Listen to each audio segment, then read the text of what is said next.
of Obergefell v. Hodges. In 2013, James Obergefell married his husband. After his husband's death, they were not recognized as married in the state of Ohio, where they lived at the time.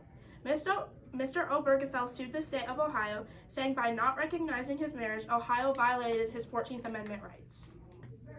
Your Honor, I married my husband in 2013, and after he died, I was told that we would not be recognized as married on his death certificate. I want to fight for people like me and to be officially recognized as married on a death certificate.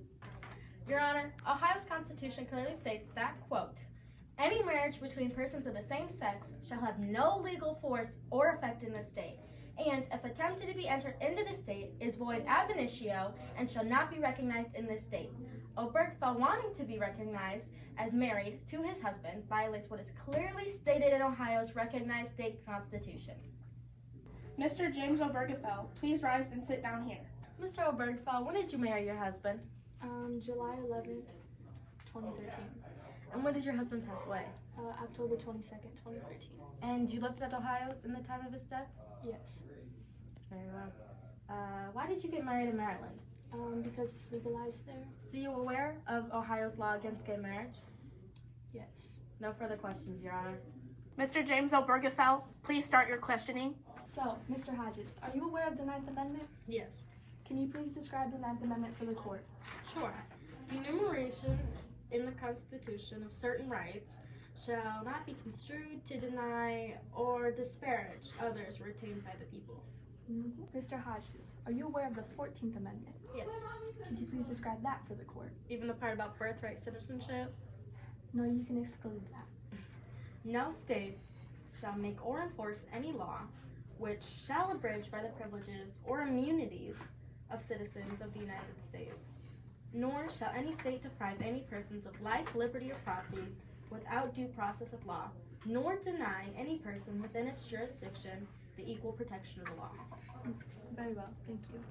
So, does Ohio's Constitution banning gay marriage and not recognizing gay marriage violate the 9th and 14th Amendment of the Constitution of the United States? Nothing in the 9th or 14th Amendments says anything about gay marriage.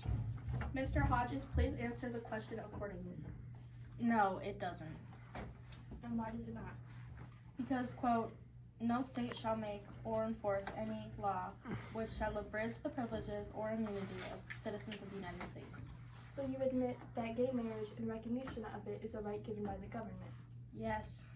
No further questions. We will break for recess. Bang, bang. Welcome back. Mr. Hodges, please begin round 2 of questioning. Do you know what federalism is, Mr. Obergefell? Yes. Describe it to court. Federalism is a system of government where power is shared between a national government and state governments. So, you understand what you're fighting for directly goes against what our country is built on? Mr. Hodges, please keep it professional. Yes. Sorry, Your Honor. So, by saying your rights are violated by Ohio's law, meaning federalism, meaning that power is equally distributed between state and federal governments, is not the way to run the country? I do think federalism is the way to run our country, but in this case, Ohio is clearly violating what our country is run on, which is giving people rights. The Constitution clearly states that no state can obstruct anyone from any rights given to them by the Constitution. All right, thank you. No further questions. Mr. Obergefell, would you like to continue your questioning? No, thank you, Your Honor. Very well. You two may give your final statements to the court. Ohio's Constitution clearly states that, quote, any marriage between persons of the same sex shall have no legal force or effect in this state, and if attempted to be entered into this state is void ab initio and shall not be recognized in this state. Obergefell, wanting to be recognized as married to his husband, violates what is clearly stated in Ohio's recognized state constitution. The argument of the 9th and 14th Amendments bring down Ohio's power of their own state-given power. We built this country not to be run by one ruler, but many rulers. If we continue to give all the power to the central government, where does it leave the state's power?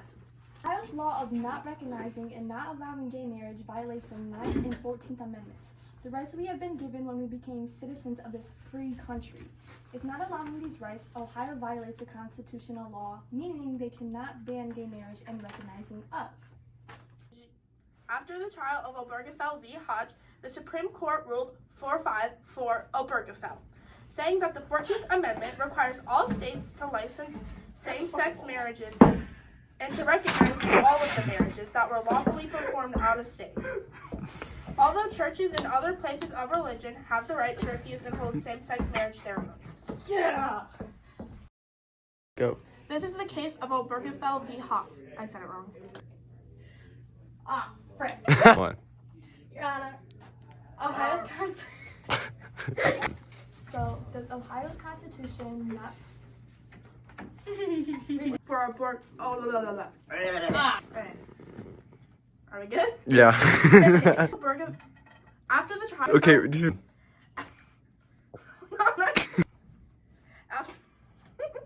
Great. Okay.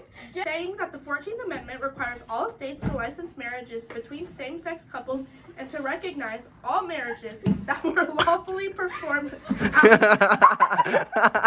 You did not fill that house. That's the scene. That's the scene.